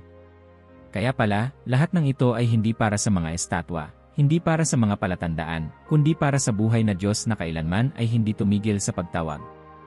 Ang basilika, na kanina'y puno ng mga sigaw, ay ngayon naging isang dagat ng mga luha at katahimikan. Ngunit sa katahimikan na yon, naroon ang pinakamalakas na liturhiya. Walang chore, walang musika, walang sermon, tanging ang titig ng ina at ang tinig ng anak sa ating mga puso. Naramdaman kong tumayo ako, hindi bilang pari na may otoridad, kundi bilang isang anak na nagising. Ang mga kamay ko ay nanginginig pa rin, ngunit hindi ko na kinokontrol. Hinayaan kong umangat ang mga ito, at sa pag-angat, naramdaman kong ako'y hindi nag-isa. Sa lahat ng sulok ng basilika, sabay-sabay ring nagtaas ng kamay ang mga tao. Isang-isang kilos, isang-isang pagsuko, isang-isang panata, makikinig kami sa kanya. At doon, naunawaan kong ang himala ay hindi lamang sa liwanag, hindi lamang sa pagpapakita. Ang tunay na himala ay nasa loob, ang pagbabagong naganap sa bawat puso na naroroon. Wala nang makakabalik sa dati. Sapagkat nang marinig namin ang 3 simpleng pangungusap na iyon, alam naming ang mundo ay muling nagbukas, at ang pananampalataya na akala ng marami ay patay na ay muling nagliyab. At sa gitna ng lahat ng iyon, ang aking mga luha ay patuloy na bumuhos. Hindi ko na sinubukang pigilan. Sapagkat ang bawat patak ay tanda ng isang bagay na hindi na kailanman mawawala, ang pag-ibig ng isang ina na laging nagtuturo sa kanyang anak. Unti-unti, sa gitna ng himig ng mga pusong sabay-sabay na tumibok sa loob ng basilika, nagsimulang magbago ang ningning. Hindi ito nawala bigla, hindi parang isang ilaw na pinatay, kundi parang paglubog ng araw sa hapon, mabagal, banayad, halos hindi mapansin kung kailan nagsimula. Ang liwanag na kanina'y malakas at pumipintig ay nagsimulang lumambot, parang kandilang unti-unting nauubos, ngunit sa bawat sandali ay nag-iwan ng mas malalim na init. Pinagmamasdan ko mula sa altar at ramdam ko ang bigat ng katahimikan. Walang sinuman ang gumalaw. Ang libu-libong tao ay nanatiling nakaluhod, ang kanilang mga mata ay nakatingala pa rin, nakatutok sa dami, bagaman alam nilang ang liwanag ay dahan-dahang kumukupas. Walang nagtangkang bumangon, walang umalis, walang nagtangkang palakpakan. Sapagkat lahat ay nakaramdam na ang sandaling iyon ay hindi pagtatanghal. Ito'y banal. Sa bawat segundo, ang mga gilid ng dam ay muling nagsimulang makita, muling lumitaw ang mga kulay ng marmol at mga guhit ng arkitektura. Ngunit kahit bumabalik ang karaniwang anyo ng basilika, ramdam naming lahat na hindi na ito karaniwan. Ang dingding na yon, ang kisam na yon, ang espasyo kung saan bumaba ang liwanag, lahat ay nabahira ng isang kabanalan na hindi mawawala. Nakita ko ang isang bata na mahigpit na kumakapit sa kamay ng kanyang ina. "Nanay, huwag siyang umalis," bulong niya, at ang ina ay napaluha, hinaplos ang buhok ng anak, at mahinang sumagot, "Hindi na siya aalis, anak. Nasa puso mo na siya." Isang lalaki na nakaluhod malapit sa akin, ay hindi na mapigilan ang kanyang mga luha. Nakalapat ang kanyang noo sa malamig na sahig, at ang kanyang mga kamay ay mahigpit na nakapulupot sa isang maliit na krusipiho. Hindi siya nagsalita, hindi siya gumalaw. Parang hindi niya gustong mawala ang bigat ng presensya. At habang lumalambot pa ang liwanag, parang dumaan ang isang mainit na simoy ng hangin sa loob ng basilika. Ang mga belo ng mga madre ay bahagyang gumalaw, ang mga kandila ay kumurap, ngunit hindi nagpatay. At sa simoy na iyon ay may dala itong bango, isang halimuyak na parang sariwang rosas na nagmula hindi sa lupa kundi mula sa mismong langit. Narinig ko ang sarili kong paghinga, mabigat, putol-putol, habang ang aking mga mata ay patuloy na puno ng luha. Ngunit sa gitna ng luha, may ngiti sa aking labi. Sapagkat habang nakikita kong naglalaho ang liwanag, nararamdaman kong mas lalo itong pumapasok sa loob ko. Ang nakikita ng mata ay unti-unting nagtatapos, ngunit ang nararamdaman ng puso ay nagsisimula pa lamang. Ang mga tao sa paligid ko ay pareho rin ng pakiramdam. May isang babae na nakataas pa rin ang kanyang dalawang kamay, nakapikit, at dahan-dahang inuusal, "Salamat, salamat." May isang binatilyo na nakayuko, umiiyak, ngunit ang kanyang mukha ay may kislap ng pag-asa na hindi niya dati kilala. At nang sa wakas, ang silweta ng Birheng Maria ay tuluyang nalusaw sa bughaw ng langit, walang sumigaw. Walang nagsabi ng tapos na.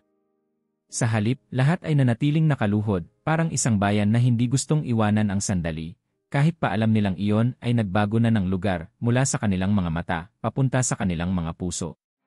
Ako mismo ay hindi nakagalaw. Ang aking mga kamay ay nanatiling nakataas, nanginginig, at ang aking mga labi ay mahina pang inuusal, "Huwag mo kaming iwan, inay," ngunit sa mismong oras na iyon, naramdaman kong hindi siya umalis. Sapagkat ang liwanag na unti-unting naglaho sa itaas, ay nag-iwan ng liwanag na mas malakas sa loob ko. Sa labas ng basilika, tahimik din ang lahat. Ang mga taong nasa plaza, kahit hindi nila nakita ang kabuang liwanag, ay ramdam na ramdam ang bigat ng sandali. Ang kanilang mga tuhod ay nakalapat pa rin sa lupa, at ang kanilang mga mata ay nakatuon sa dam. Parang buong lungsod ang nakilahok sa katahimikan. Ang trapiko ay nanatiling nakahinto, ang mga ibon ay hindi bumalik sa paglipad, at ang mga kampana ng basilika ay nanahimik, na para bang nagbibigay daan sa mismong tinig ng langit. Ang sandali ng pamamaalam ay hindi naging sandali ng pagkawala. Sa halip, ito ay naging sandali ng katiyakan. Ang bawat puso na naroroon ay nakadama na ang kanilang nakita, ay hindi mawawala sa alaala, sapagkat hindi ito isang palabas na natapos, ito ay isang binhing itinanim. Ako, si Miguel Herrera, isang pari na ilang dekada nang naglilingkod, ay naramdaman kong ang aking mga tuhod ay nanatili pa ring nakalapat sa sahig. Hindi ko gustong tumayo, hindi ko gustong tapusin. Ngunit sa loob ko, may isang banayad na tinig na nagsabi, "Anak, ang tunay na himala ay hindi dito nagtatapos. Ito'y nagsisimula sa iyo." At doon ko naunawaan, ang liwanag ay maaaring nawala sa mata, ngunit ito'y naging permanente sa loob. Ang bawat isa, mula sa bata hanggang sa matanda, mula sa deboto hanggang sa dating walang pananampalataya, lahat sila ay umalis na dala ang parehong ilaw. Sa katahimikang iyon, na tumagal pa kahit nawala na ang liwanag, lahat kami ay naghintay. Walang pumalakpak, walang sumigaw, walang nagbalik sa ingay ng mundo. Sapagkat ang bawat isa ay alam, ang langit ay dumalaw, at hindi na kami kailanman magiging pareho. At habang ako'y lumuluhod pa rin, ramdam ko ang apoy sa aking puso na patuloy na lumiliyab, at alam kong iyon ang pinakamalaking himala na ang liwanag na lumisan sa itaas ay nanatili sa loob. Habang nananatili pa ring mabigat ang katahimikan sa loob ng basilika, unti-unting gumalaw ang mga tao. Hindi iyon kilos ng pagmamadali, hindi iyon kaguluhan. Ang bawat galaw ay mabagal, magaan, puno ng paggalang, na para bang bawat isa ay takot na basagin ang sagrado at mahiwagang bigat ng sandaling iyon. Ang kanilang mga hakbang ay dahan-dahan, ang kanilang mga kamay ay mahigpit pa ring nakahawak sa mga rosaryo, at ang kanilang mga mata ay namumugto sa luha. Ako'y nanatiling nakaluhod sa altar, ngunit ramdam kong isa-isa nang lumalapit ang mga tao. Hindi upang magtanong, hindi upang humingi ng paliwanag, kundi upang magbahagi. Ang kanilang mga tinig ay mahina, ngunit bawat salita ay mabigat, puno ng katotohanan at pagbabago. Unang lumapit ay isang lalaki na nasa kanyang 50 taon, matangkad ngunit halatang pagod sa buhay. Ang kanyang mga mata ay pulang-pula sa kaiyak, at ang kanyang mga kamay ay mahigpit na kumakapit sa isang maliit na krusipiho na tila ba iyon lamang ang natitirang humahawak sa kanya sa mundo.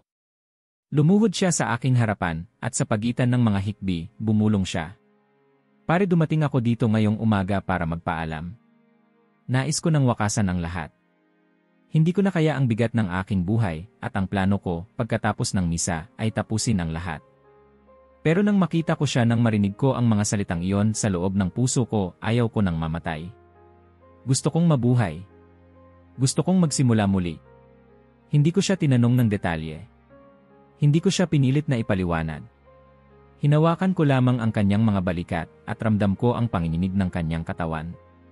"Anak, mahina kong tugon, binigyan ka ng Diyos ng panibagong buhay ngayong araw. At hindi ka niya iiwan." Sa sandaling iyon, umiyak siya ng mas malakas, ngunit iyon ay luha ng kalayaan. Sumunod na lumapit ay isang matandang babae. Ang kanyang mukha ay tigib ng panahon, ang kanyang buhok ay puti na, ngunit ang kanyang mga mata ay nagliliyab sa damdamin. Lumapit siya sa akin, at halos hindi makapagsalita. Sa huli, sa basag na tinig, nagwika siya. "Pare, 2 dekada na akong malayo sa Diyos. 20 taon na hindi ako nagdarasal, hindi ako nagsisimba, at sa aking puso, parang sarado na ang langit. Pero ngayong araw, naramdaman kong muling binuksan niya ang pinto. Narinig ko siya. Narinig ko siya, Padre. Hindi ako iniwan ng ina. At ngayong araw, bumalik ako." Hinawakan niya ang aking kamay, at doon ko naramdaman ang bigat ng 2 dekadang pananahimik, at ang kaluwagan ng pagbabalik sa isang yakap na hindi kailanman bumitaw. Wala na siyang nasabi pa, ngunit ang kanyang mga luha ay nagsalita ng higit pa sa mga salita. Sa kabilang dako, isang grupo ng mga kabataan ang dahan-dahang lumapit. Mga kabataang kanina lamang ay nakatayo sa gilid, nagtatawanan, nagbibiro, at naglalakad na parang walang pakialam. Ngunit ngayon, ang kanilang mga mukha ay nagbago. Ang kanilang mga mata ay puno ng luha, at ang kanilang mga labi ay mahina, nanginginig, ngunit nagsisimulang bumigkas ng mga panalangin. Isa sa kanila, isang binatilyong may tattoo sa braso, ang lumapit at mahigpit na hinawakan ang aking kamay. "Pare," sabi niya, "kanina, niloloko lang namin ang lahat ng ito. Pero nang makita namin ang liwanag, hindi na namin kayang magbiro. Ngayon, gusto naming manalangin. Gusto naming makilala siya." At doon, sa gitna ng basilika, ang grupo ng mga kabataan ay sabay-sabay na lumuhod at sabay-sabay na nagdasal ng Ama namin. Hindi sila nagsabay ng perpektong ritmo, may mga sablay, may mga kulang na salita. Ngunit ang kanilang mga tinig ay puno ng katapatan, at iyon ay naging pinakamagandang panalangin na narinig ko mula sa kanila. Isa-isang lumapit ang mga tao. Isang babae na umiyak at nagsabing pinatawad siya ng langit kahit iniwan niya ang kanyang pamilya. Isang lalaki na nagbalik loob matapos ang maraming taon ng galit. Isang bata na simpleng nagsabi, "Padre, nakita ko siya." Totoo siya. At bawat isa, may dalang patotoo, may dalang kwento, may dalang bagong simula. Nagsimula ang unang mga kumpisal. Hindi ito plano. Wala akong sinabi. Ngunit kusa, isa-isa, ang mga tao ay lumapit, lumuhod, at ibinulong ang kanilang mga kasalanan na matagal nilang tinatago. Ang kanilang mga luha ay bumagsak sa sahig ng basilika, at sa bawat luha ay may kasamang bigat na ibinaba. Sa bawat kumpisal, naramdaman kong bumabalik ang liwanag sa kanilang mga mata. Ang isang lalaki, halos 40 taong gulang, ay napahikbi habang nagsasabing, "Padre, minura ko ang Diyos sa loob ng maraming taon. Sinisi ko siya sa lahat ng sakit ng aking buhay. Pero ngayon pinatawad niya ako. Ramdam ko. Pinatawad niya ako." At habang sinasabi niya yon, nakaluhod siya, at ang kanyang mga kamay ay nanginginig habang hawak ang aking kamay. Sa gilid ng basilika, isang grupo ng mga babae ang sabay-sabay na nagyakapan. Kanina, narinig ko silang nagtatawanan, nagkukwento ng walang kabuluhan. Ngunit ngayon, lahat sila ay umiiyak, nagsasabing, "Babalik tayo. Simula ngayon, babalik tayo."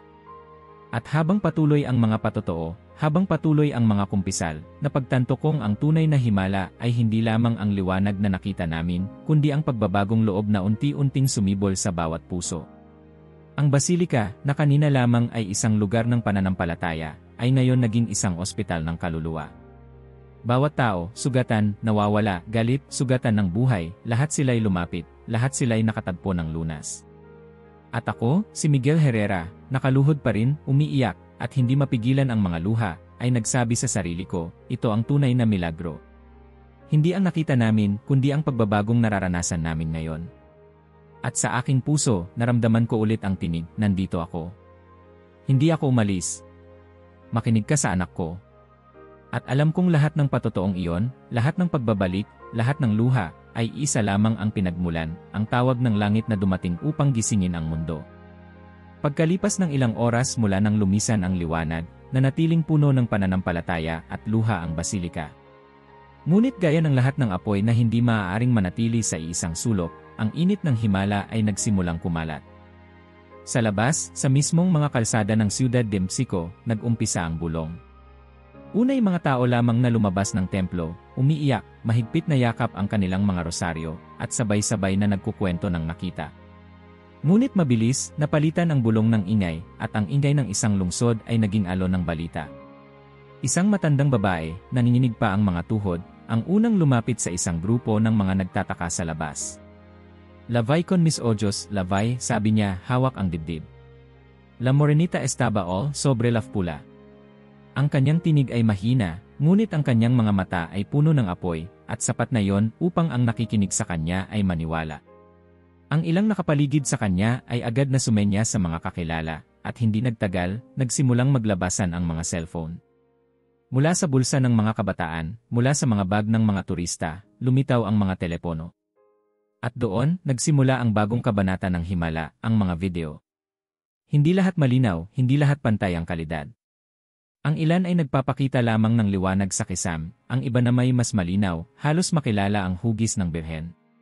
Ngunit pare-pareho ang epekto, sa bawat screen, sa bawat replay, sumisigaw ang mga tao, lumuluha, lumuluhod. Ang mga mata ng mga nakakita ng direkta at ang mga hindi nakakita ngunit nanood sa video ay magkapareho ang reaksyon, namuong luha at isang kilabot na dumadaloy sa balat. Sa mga unang minuto, nagsimulang umikot ang mga larawan sa mga social network. Sa loob ng isang oras, ang #Milagro en la Basilica ay trending topic, hindi lamang sa Mexico, kundi sa buong mundo. May mga nag-aalinlangan, may mga nagkomento na ilusintika, hysteria colectiva, o simpleng fake news. Ngunit higit na marami ang nagpatotoo, nagsabing sila mismo'y naroon, na sila mismo'y lumuhod. At bawat patotoo, bawat larawan, bawat video, ay naging mitsa ng panibagong apoy na kumalat sa mga tahanan, opisina, at eskinita ng syudad.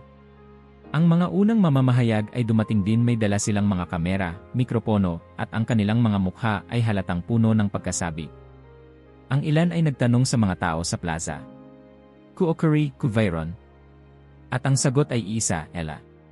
"Nuestra Madre." Walang ibang paliwanag.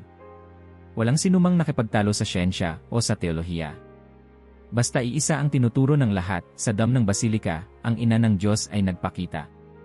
Nang lumapit sa akin ang isang batang reporter, bitbit ang mikropono at halatang nanginginig, hindi ko agad alam kung ano ang sasabihin. Ramdam ko ang kanyang pag-aalinlangan, ramdam ko rin ang kanyang pagkasabi. Ang kanyang mga mata ay may halo ng tungkulin at pananampalataya. Padre, tanong niya, puede usted confirmar que fue una aparición, puede usted decir oficialmente que fue un milagro. Tumingin ako sa kanyang mga matang naghahanap ng balita, ngunit sabay naghahanap din ng sagot sa kanyang sariling kaluluwa. Huminga ako ng malalim, at sa pinakabanayad at pinakatahimik kong tinig, sinabi ko, no confirmo, yo testimono. Hindi ako narito upang gumawa ng deklarasyon, hindi ako narito upang patunayan ang siyensya o magsalita para sa simbahan. Ako ay narito lamang upang sabihin kung ano ang nakita ko, ano ang narinig ko, ano ang naramdaman ko. At iyon ay sapat na. Ang mga salita kong iyon ay kumalat din marahil higit pa sa inaasahan ko. Sa loob lamang ng ilang minuto, ang mga pahayagan, radyo, at telebisyon ay inuulit ang parehong linya, no confirmo, yo testimono. At sa kabila ng lahat, iyon ang nagbigay ng mas malakas na lakas sa mensahe. Hindi ito isang opisyal na anunsyo, hindi ito isang dogma. Isa itong patotoo. At ang patotoo, kapag totoo, ay hindi nangangailangan ng pagtatanggol. Habang lumalalim ang gabi, dumami ang mga tao sa basilika. Ang ilan ay naglakad ng maraming kilometro para makarating. Ang iba ay sumakay sa unang bus na nakita nila. May mga pamilya na sabay-sabay na dumating, may mga mag-asawang hawak kamay na umiiyak, may mga kabataang nakayuko sa katahimikan.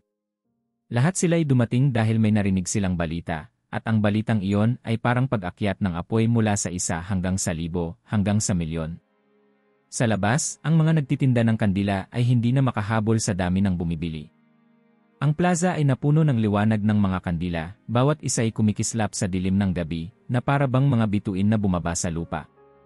Ang hangin ay puno ng dasal, hindi na lamang ng ilang tao, kundi ng libu-libong tinig na sabay-sabay na nagrosaryo.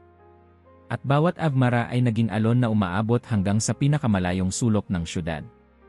Isang binatilyo ang lumapit sa akin, hawak ang kanyang cellphone. Pinakita niya ang isang video na kuha niya kanina. Sa screen, makikita ang dam ng basilika, at sa loob ng ilang segundo, ang hugis ng Birheng Maria ay lumitaw sa liwanag. Ang kanyang tinig ay nanginginig habang sinasabi, Padre, ito ang una kong oras na magdasal. At ngayon alam kong hindi na ako titigil. At sabay niyang pinikit ang kanyang mga mata at nagrosaryo, hawak pa rin ang kanyang cellphone na may larawan ng milagro. Ang lungsod na kilala sa ingay, sa trapiko, sa walang katapusang pagkadismaya, ay biglang natakpan ng isang hindi maipaliwanag na kapayapaan. Ang mga baradong kalsada ay naging mga altar ng panalangin. Ang mga balkonahe ng bahay ay napuno ng mga kandila. At sa bawat kalye, may naririnig na tinig, bulong man o malakas, Gracias, Madre. Gracious.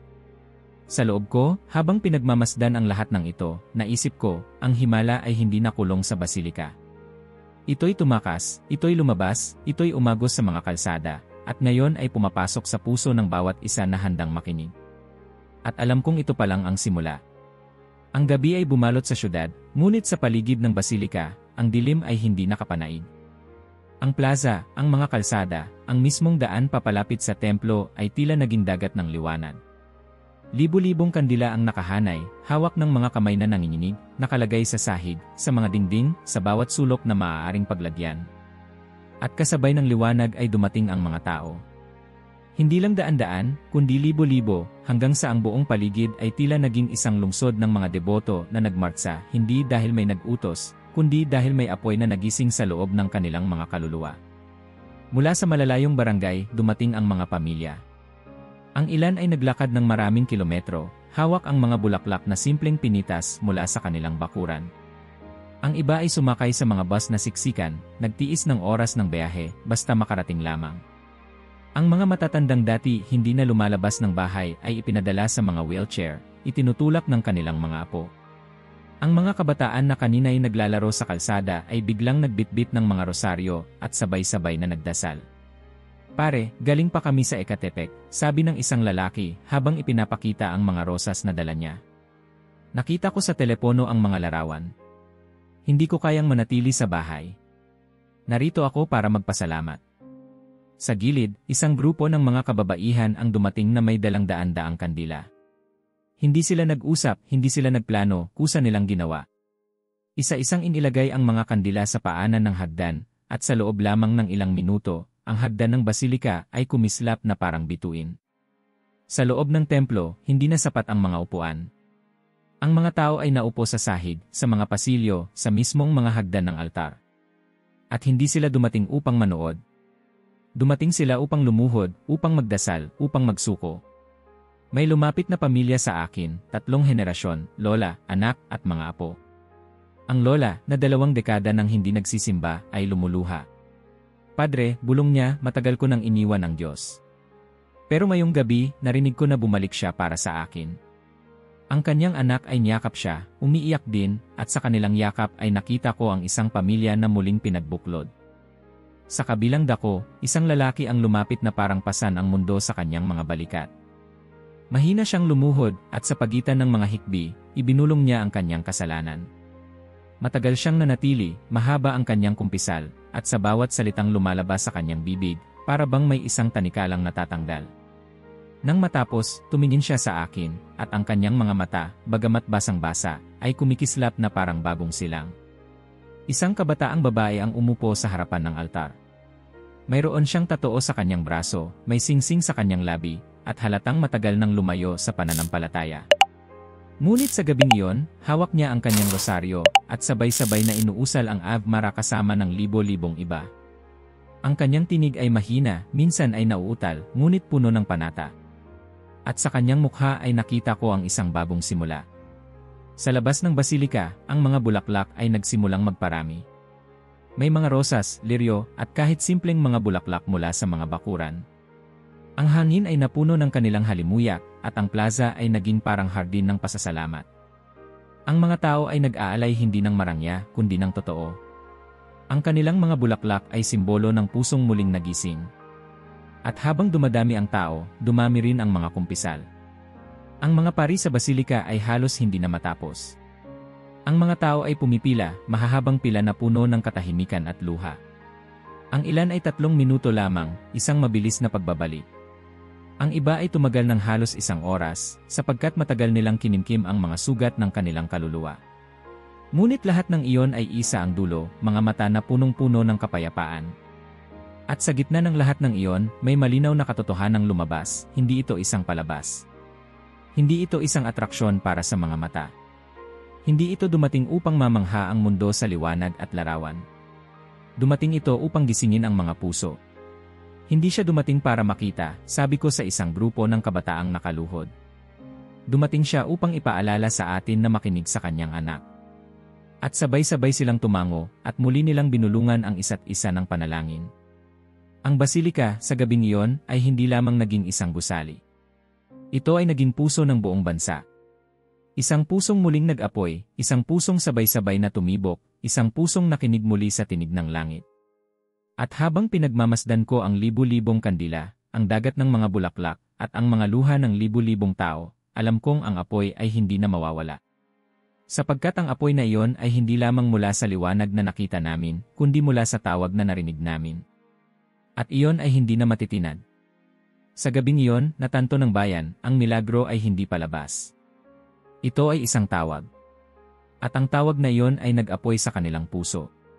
Nang humupa na ang dagat ng tao sa basilika, nang ang mga huling tinig ng rosaryo, ay tila naging banayad na alon na unti-unting lumayo sa baybay ng gabi, natagpuan ko ang aking sarili na nag-isa sa loob ng templo. Tahimik na tahimik, maliban sa ilang kandilang nag-aalab pa sa harapan ng altar. Ang kanilang liwanag ay kumikislap, sumasayaw sa malamig na hangin ng gabi, at sa bawat pagkurap ng apoy ay tila may dalang bulong ng panalangin ng libu-libong lumuhod doon kanina. Lumapit ako sa San Simo, nakaluhod, mabigat ang tuhod, ngunit magaan ang kaluluwa. Sa aking harapan, ang mismong presensya ni Kristo sa Eukaristya. Ang lahat ng nakita ko, ang liwanag, ang aparisyon, ang sigaw ng bayan, ay nagtuturo dito, sa katawan ng anak, tahimik na nakapaloob sa isang maliit na ostya. Panginoon, bulong ko, halos hindi marinig ng aking sariling tinig, alam ko na ang lahat ng ito ay hindi para sa akin. Hindi ito para sa aking pangalan, hindi ito para sa aking karangalan. Ikaw ang dahilan at ang inay ang iyong mensahera. Ngunit ngayon bakit ako? Bakit ako ang pinili mong makakita? Bakit ako, isang matandang pari, mahina na ang tuhod, manipis na ang buhok, at pagod na sa mahabang taon ng paglilingkod? Hindi ako nakatanggap ng sagot na may tunog. Walang malakas na tinig na pumunit sa katahimikan. Ngunit ang parehong init na naramdaman ko kanina, ang apoy na dumaloy sa aking dibdib, ay muling bumalik. Hindi ito apoy na nanlalamon. Isa itong apoy na banayad, na nagpapaalala na may mas dakilang layunin kaysa sa mga tanong ko. At doon ko naintindihan, ang himalang ito ay hindi lamang isang pangitain. Ito'y isang bokasyon, isang tawag na muling binuhay sa akin. Hindi ako pinapunta rito para lamang maging saksi. Ako'y tinawag upang maging mensahero. Naramdaman kong bumigat ang aking mga balikat. Hindi ito bigat ng takot, kundi bigat ng responsibilidad. Sapagkat ang mundo, sa kanyang ingay at ingay, ay madaling makalimot. Ang mga headline ng dyaryo ay mapapalitan, ang trending topics ay mawawala, ang mga larawan sa cellphone ay maluluma. Ngunit ako mismo, ay nabigyan ng misyon, huwag hayaang makalimutan. Padre Miguel, sabi ko sa aking sarili, mula sa araw na ito, ang iyong buhay ay hindi na magiging gaya ng dati. Hindi ka na lamang magiging pari na tahimik na nagmimisa tuwing alas 8 ng umaga. Ikaw ngayon ay magiging tinig ng isang bagay na mas malaki kaysa sayo. Isang patotoo na kailangang marinig ng mundo. Ang aking mga luha ay muling dumaloy, ngunit hindi na ito luha ng pagkalito. Ito ay luha ng pagtanggap. Tiningnan ko ang sansi mo at dahan-dahang isinubsob ang aking noo sa malamig na sahig. Ama, bulong ko, tinatanggap ko. Kung ito ang bigat na ibinibigay niyo sa akin, tatanggapin ko ito ng buong puso. Hindi para sa akin, kundi para sa kanila. Para maalala ng mundo na nandito kayo, na hindi kayo lumisan, at na ang inay ay laging nagtuturo sa inyo. Sa aking puso, muling umalingaw-ngaw ang tinig na yon, nandito ako. Hindi ako umalis. Makinig ka sa anak ko. At alam kong iyon ang magiging gabay ko hanggang sa aking huling hininga. Mula sa sandaling iyon, hindi ko na nakitang himala lamang ang aking nasaksihan. Nakita ko ang aking bagong misyon. Ang bawat misa na ipagdiriwang ko mula ngayon ay magiging mas mabigat sa kahulugan, mas malalim sa intensyon. Ang bawat rosaryo na aking hahawakan ay magiging tanda ng araw na yon. Ang bawat tao na lalapit upang magtanong, upang magduda, o upang maniwala, ay makakakita sa akin hindi lamang ng isang pari, kundi ng isang saksi. Ako'y mananatiling Miguel Herrera, pari ng Diyos, ngunit ngayon ako'y tagapagdala ng apoy na yon. At hanggat kaya ko, hindi ko hahayaan na mamatay ang apoy na yon sa mundo. Tumayo ako, mabagal, ngunit matatag. Inilagay ko ang aking kamay sa dibdib at tumingin muli sa ostya. At sa gitna ng katahimikan, sinabi ko, Panginoon, narito ako. Isugo mo ako. Ako'y magpapatotoo. Ako'y magsasalita. Ako'y magsisilbing tanda. Hindi ko hahayaang makalimutan ng mundo ang araw na nagbukas ang langit dito sa lupa. At sa sandaling iyon, naramdaman kong ako'y muling ipinanganak, hindi bilang isang batang pari, kundi bilang isang lingkod na may bagong apoy. Isang lingkod na nagpasya, ang misyon ko ay magpatotoo, hanggang sa huling araw ng aking buhay.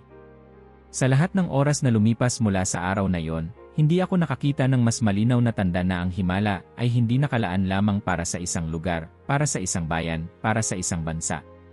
Habang inuulit-ulit sa aking alaala ang sandali nang bumukas ang langit sa ibabaw ng basilika, habang dinadala ko sa aking dibdib ang apoy na yon na ipinagkatiwala sa akin, nauunawaan ko na ang pagpapakita ng inay ay hindi para sa mga taga-Mexico lamang, hindi para sa mga debotong naroroon lamang. Ito ay para sa lahat. Para sa bawat kaluluwa na umiiyak sa katahimikan, para sa bawat anak ng Diyos na naliligaw, para sa bawat tao sa mundo na naniniwala man o nag-aalinlangan, naghahanap man o tumatanggi. Sapagkat ang tingin ng ina, nang siya ay nagpakita, ay hindi nakatuon sa isang tao lamang. Ang kanyang mga mata ay tumagos sa lahat ng puso, hindi lamang ng libu-libong naroroon, kundi ng bawat isa na makakarinig ng patotoong ito. Ang kanyang titig ay lampas sa mga pader ng basilika, lampas sa mga kalsada ng Ciudad de Mexico, lampas sa mga hangganan ng mga bansa. Sapagkat ang isang ina, kapag tumingin, ay laging tumitingin sa lahat ng kanyang mga anak. At ngayon, dala ko pa rin ang tatlong pangungusap na yon na umalingaw-ngaw sa akin na parang apoy, nandito ako. Hindi ako umalis. Makinig ka sa anak ko.